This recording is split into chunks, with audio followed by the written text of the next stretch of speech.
বিসমিল্লাহির রহমানির রহিম। আসসালামু আলাইকুম। আশা করি আপনারা সবাই ভালো আছেন।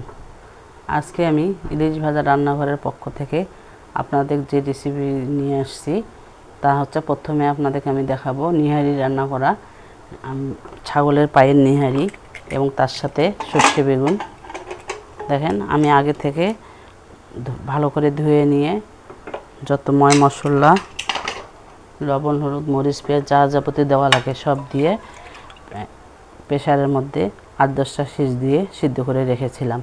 এখন আমি এগুলো কীভাবে তেলানি করতে হয় ওটা দেখাবো। প্রথমে আমি কড়াইটা চাপিয়ে দিব, চুলাটা অন করে দিলাম।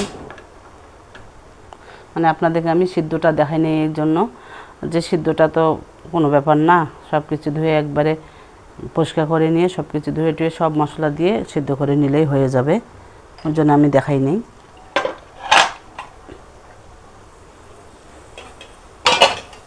দেখেন, এখানে আমি রসুন, পেঁয়াজ আর কাঁচামরিচ দিয়েছি, আর বেশি কিছু দিব না। এটা দিয়ে আমি ফোড়ন দিব বা তেলানি করব, যেটাই বলেন। এই নিহারিটা আমাদের ক্যালসিয়ামের কাজ করে প্রচুর। আমাদের তো শরীরে সবাইরে ব্যথা, বাচ্চাদের ক্যালসিয়ামের দরকার, সেজন্য মাঝে মাঝে এই পাটা খাওয়া আমাদের জন্য অনেক অনেক অনেক উপকারী। এখন এখানে তেল দিব। তেলটা আমি আগেও দিয়েছিলাম, এখন একটু হালকা করে দিলেই হবে।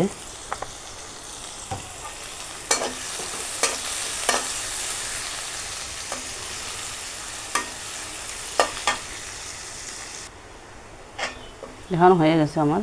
এখানে আমি সব নিহারিগুলো ঢেলে দিব।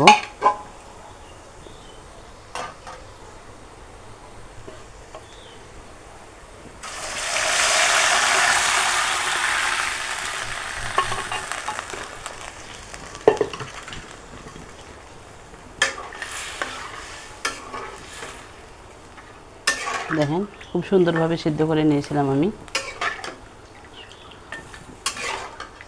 দেখেন, খুব সুন্দর হয়েছিল।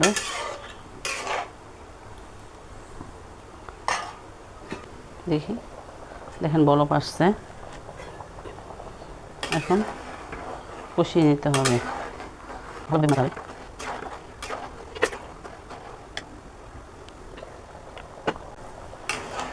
দেখেন, নিহারির ঝোলটাই মজা। এখন এখানে আমি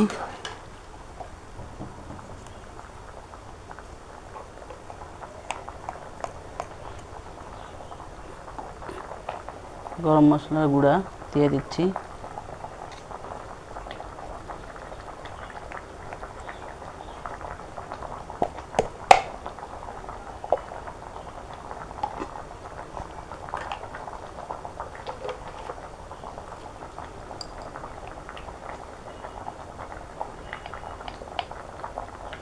জিরা ধনিয়ার গুঁড়া।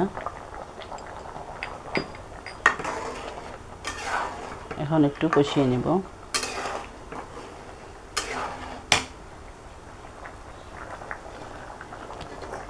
এখন দুই তিনটা কাঁচামরিচের ফালি দিয়ে দেব, আর একটু কষিয়ে নেব।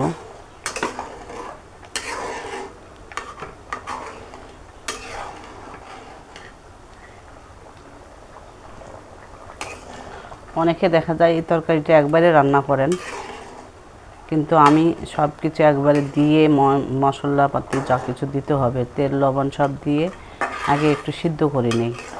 সিদ্ধ করে নেওয়ার পর তারপর যখন এই তরকারিটা এখন তেলানি করবেন, তখন তরকারিটার ঘ্রাণটা বেশি ভালো লাগে এবং সুস্বাদুও বটে হয়। তবে আপনারা আমার মতো করে একদিন রান্না করে খাবেন। পুষ্টিকর একটা খাবার নিহারি, আমাদের সবাইরে খাওয়া দরকার। ক্যালসিয়াম জাতীয় খাবার এটা আমাদের হাড়ের জন্য অনেক উপকারী। আমার রান্নাটা হয়ে গেছে, একটু ঢাকনাটা দিব। ঢাকনা দেওয়ার পর তারপরে নামিয়ে নেব। এই ফাঁকে আপনারা লবণ ঝালটা দেখে নিতে পারেন। আমার এগুলো হয়ে গেছে, লবণ ঝাল সব ঠিকঠাক আছে। ঝালটা একটু বেশি দিলেই ভালো, একটু বেশিটাই ভালো লাগবে। হালকা হালকা ঝাল এই তরকারিতে ভালো লাগে না। এটা রুগীদেরও খাওয়া যায়, ছোট বাচ্চাদের তো অনেক উপকারী।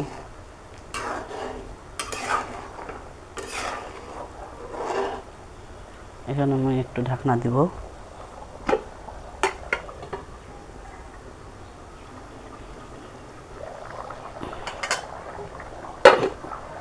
এই দেখেন হয়ে গেছে আমার নিহারি। এই ঝোলটা দেখেন, এই ঝোলটা যথেষ্ট হয়েছে। এটা আর বেশি জাল করার দরকার নাই। আমি এটা ভাত দিয়েও খেতে পারবো, রুটি দিয়েও খেতে পারবো।